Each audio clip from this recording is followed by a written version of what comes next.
I mean, you know what's crazy to me is like nobody ever talks in person anymore, you know? Like you got Twitter and Facebook and everybody sending text messages, but like nobody's ever sitting down like this and just talking, you know? I mean, for all these technologies, we're actually further apart. You know what I'm saying? Hello? Excuse me, sir, could you please put your phone down? You're not walking straight, you're stumbling around. You're in public, man, you're being kind of rude. Your text messages are not that important, dude. Excuse me, lady, could you please put your phone down? You're talking too loud, like nobody.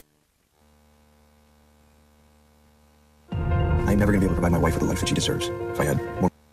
I'm sure your friend can wait to hear what you have to say. I don't want to know that much about your day. I'm standing online at my favorite cafe, trying to get my coffee like I do every single day. This dude in front of me is texting up a storm. Thumbs moving like bees in a damn swarm. I mean, it's none of my business how you spend your time, but pay attention, dude. You're like next in line. He finally gets to the counter and is like, I'm like, man, you're hella dumb. Excuse me, sir, could you please put your phone down? You're not walking straight, you're stumbling around. You're in public, man, you're being kind of rude. Your text messages are not that important, dude. Excuse me, lady, could you please put your phone down? You're talking too loud, like nobody's around. I'm sure your friend can wait to hear what you have to say. I don't want to know that much about your day. The other day, I was at the gym trying to get a workout. This lady walks in, I don't know what she's talking about. She's on her phone like she's speaking at a seminar. I'm like, damn, do you have any sense for where you are? Telling family business? I mean, like everything. I was trying to tune her out, but then I heard this ding. Oh, that's a text from the clinic. I'm all clear. And that's more than I wanted to hear. Excuse me, sir, could you please put your phone down? You're not walking straight, you're stumbling around. You're in public, man, you're being kind of rude. Your text messages are not that important, dude. Excuse me, lady, could you please put your phone down? You're talking too loud, like nobody's around. I'm sure your friend can wait to hear what you have to say. I don't want to know that much about your day. So like the other night, I went to dinner with my friends. It's been a while, grab a beer, you know, catch up with them. We're just chilling at this restaurant around the way. And these dudes will not put their phones away. I'm like, what's up, guys? It's been a while, how you been? They're like, hold on, bro, I'm on Facebook checking us in. I'm like, dang, man, I started getting bitter. You don't have to answer in person, man, just hit me back on Twitter. Excuse me, sir, could you please put your phone down? You're not walking straight, you're stumbling around. You're in public, man, you're being kind of rude. Your text messages are not that important, dude. Excuse me, lady, could you please put your phone down? You're talking too loud, like nobody's around. I'm sure your friend can wait to hear what you have to say. I don't want to know that much about your day. Here comes the dubstep. Put your phone down. Put your phone down. Put your phone down.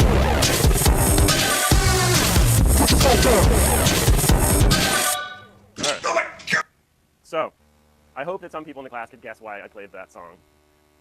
Without publicly humiliating anybody, I'm just going to say, it's hard being up here. I can see every time that you look at your phones. I can see it. It's just like the way that the class is set up. And there's this one, you know, there's like this one, and then there's like, so I just have to say, like, this is something we're grappling with as a society, and we all need to deal with it, and that's my tongue-in-cheek funny way to deal with it. But I hope that you can know who you are and get the message. And I had to think of a way to get dubstep into our class. All right, now back to economics. So today we were powering through non-renewable resources last time. A few more slides from that, and then I will be chugging into renewable resources and today forestry. So last time we were just talking about the price of oil and where we are at with running out of oil, whether we were going to run out of oil, and we talked about whether the price of oil is going up as Mr. Hotelling predicted it would or not. And I was finishing off just saying, strangely, the world is pumping 20, 30 billion barrels of oil each year, but strangely, the amount of oil in the world keeps going up. There keeps being more oil. So there are some people who are doomsayers who are saying there's something called peak oil that we're getting to. We're going to get to a point where we have pulled so much oil out of the ground that the cost to get the next barrel of oil out of the ground, the marginal cost of getting it out of the ground, are going to start going up, and they're going to go up more and more. When oil first came out of the ground, it came out of the ground under its own pressure. Now we're pulling it out of the ground. Now in this fracking thing, we're talking about going 15,000 feet under the ground.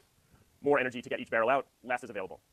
And how much oil can we actually get out? So there's this idea like our society is completely dependent on oil and right about to get to a point where it's going to become increasingly costly. So if that cost go up exponentially, that's going to reach into every sector of our economy.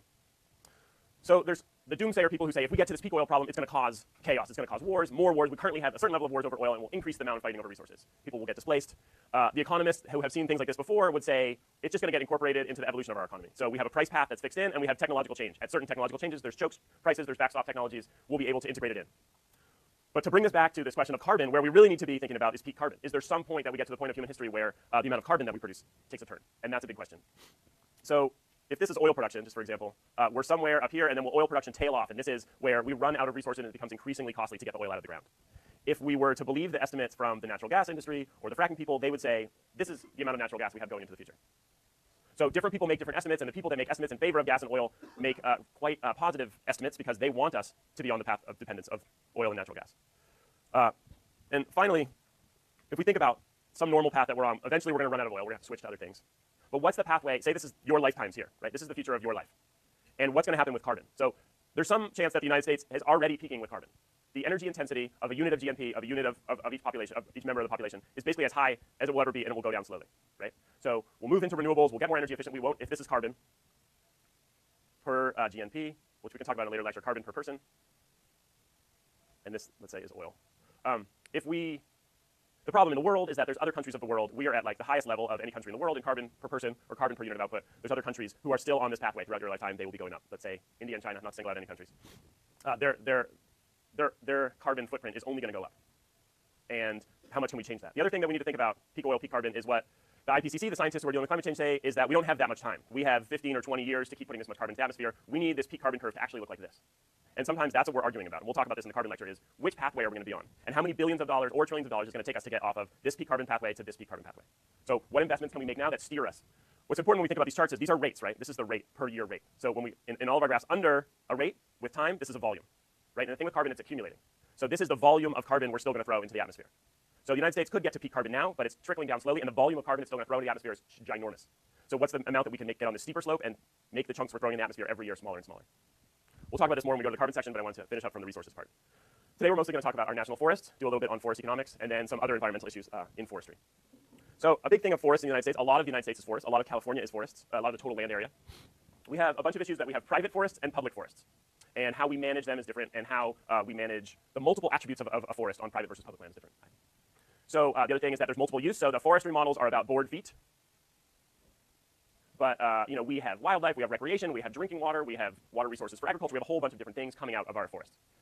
We have wildlife, which is largely not part of an economic model. How many species, how many birds, how many mountain lions we have. So when we're going to manage these forests, when we're going to enact public policies to manage forests, what are the goals that we're going to maximize? There's so many goals. How are we going to pick goals to maximize? Look at a couple maps. So this is the biomass of forests. This is the amount of actually growing forests. The United States has a lot of forests. They're missing in the central part, but East Coast, tons of hardwood forests. A lot of this, you know, New England, New York, this was all cleared 100 years ago, and the forest has grown back. California, there's a lot of forest. Two big chunks along the Sierra and the North Coast, in the mountain areas. Now, this is a bad map that comes out weirdly pixelated, but this is public versus private forest. And this is just management to think about. In the East Coast, things have been developed longer. A lot of it was land in agriculture. In the East Coast, most of the forest is in private lands.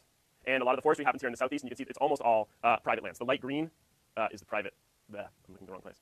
The light green is private, and the dark green is public. The West, the western half of the United States, and some of this part of Michigan, has a lot more public forest, a lot more forest that's owned by the government, mostly the federal government. So here we have an actual map of the national forest as administrative districts. So we have national forests managed by the Department of Agriculture, and they've divided them up, and they are, you know, each one of these is a national forest area as a management unit. So they're largely in the West. Here's the national forest in California. I think there's 12 or 15 of them. Here's a lot of recreation. If anybody skis or snowboards, you are doing that on national forest lands. The national forest has leased the lands to the ski area. And we have the North Coast here. This area is very dependent on logging, but we have lumber mills throughout the foothills, and we have forest areas going up and down. We also have, you know, national forest right in Los Angeles. So here's just some statistics. California has 1 million acres, of which 20 million are owned by the Forest Service. So the Forest Service, the United States Forest Service, part of the Department of Agriculture, owns 20% of California's land area. It's a lot. California's a huge state, and to own 20% of it. Of the western, so the National Forest Service owns 200 million acres total nationally. Of that, 155 million acres is in the western states. So 80% of the Forest Service is in the western U.S.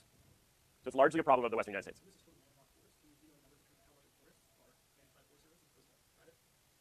I don't have that statistic. Like, of California's forest, what percent of it's owned by? Yeah, I would say it's like at least half. I mean, we could look at, you know, sort of comparing. Well, this is the map that would show us, but it's a terrible map. But yeah, a huge amount. And then these are the biggest states in terms of millions of acres in the National Forest Service. So California with 20 million acres is the second in the country, second most land in Forest Service management in the country. The BLM also manages a lot of land, but that's for a whole bunch of other reasons. But you know, so Nevada, almost 50 million acres. So there is a policy for the National Forest Service called multiple use sustained yield. So there was an act passed in 1960 that was like, we're managing our national forest, but let's think about all the different uses. So while we're managing our forest, let's think about the other things that we're using this land for. And people are moving into the West. There's more people in cities and towns that are using it not just to feed the mill. So originally it was just for timber, but now we have these multiple uses. We have recreation, we have dams and lakes, people skiing, we have, you know, downhill skiing resorts getting built. We have rangeland, so a lot of lands, people are stocking cattle in national forests. If you go up into the Sierras here, you'll see barbed wire fences. You will see cattle all throughout our national forests. It's also managed for watershed, so we're managing the runoff. You know, our water that comes out of the tap here, a lot of water that comes out of the tap throughout California is coming off of national forest lands into the reservoir network. Reservoir networks are situated within the national forest, actually. So we're managing the land, how we cut it down, where we allow things to be cut to preserve watersheds. We're also managing wildlife. Sometimes earlier on, this would be called game when people were hunting. We're managing it for people to hunt. We're making forest roads so that people can take the timber out, but then other people will go up the forest road and they will, you know, use it for hunting purposes. We're also using it for fisheries. So there's lots of places where, you know, certainly in the case of salmon, you know, the upper areas that salmon are spawning is in National Forest Service land. So we want to manage, you know, these remote streams that we need for salmon habitat because downstream we have a fishery going on. And Forest Service also runs hatcheries, so they're part of the sort of the salmon management issues. So in this policy, they said no one use to predominate, so let's balance all these different uses.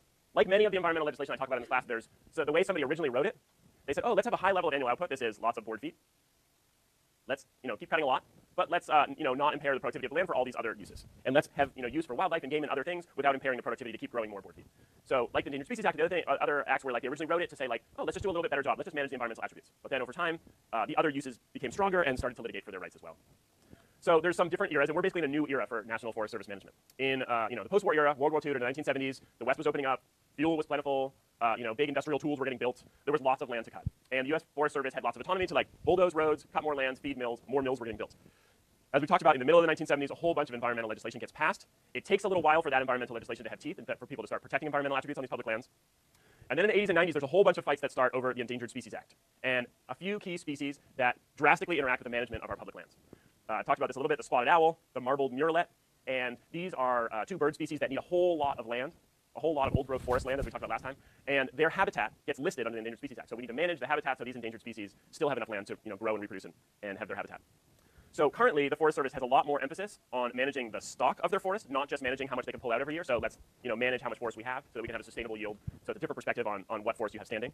And now there's a whole bunch of other attributes, wildlife, fish, and fire is a big one that has come recently, where fire costs a lot to fight. Fire is increasingly threatening more and more valuable, as big cities in Arizona and Colorado, people spread their exurbia up towards abutting the national forest. The impact of a forest fire in Colorado is now impacting a whole bunch more people.